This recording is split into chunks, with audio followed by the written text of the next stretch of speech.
Türk dünyasından haberlerle devam ediyoruz. 2024 Türk Dünyası Kültür Başkenti ilan edilen Anev kenti için Türkmenistan Cumhurbaşkanı Serdar Berdimuhamedov bir kitap yazdı. Kitabın tanıtımı için Kazakistan'daki Uluslararası Türk Akademisi'nde tören düzenlendi. Türkmenistan'ın Anev kenti binlerce yıllık tarihiyle Türk dünyası için büyük öneme sahip. Türkmenistan Cumhurbaşkanı Serdar Berdimuhamedov, Anev'in 2024 Türk Dünyası Kültür Başkenti ilan edilmesi nedeniyle bir kitap kaleme aldı. Anev, 1000 yıllara uzanan bir kültür kitabının tanıtımı için Kazakistan'ın başkenti Astana'da Uluslararası Türk Akademisi bir tören düzenledi. Etkinliğe Kazakistan'daki diplomatik misyon temsilcileri ve bilim insanları katıldı.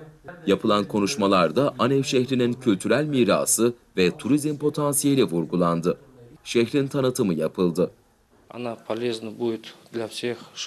Kitap bilimsel ve tarihi araştırmaları içeriyor. Okurlar için şehrin tarihi, kültürü ve yaşamı hakkında bilgi sunuluyor. Anev'i tanıtmak amacıyla birçok etkinlik planladık. Bugün de Uluslararası Türk Akademisi'nde tanıtımımızı yaptık. Önümüzdeki günlerde başkent Astana'daki üniversiteler ve diğer kurumlarda programlarımız devam edecek.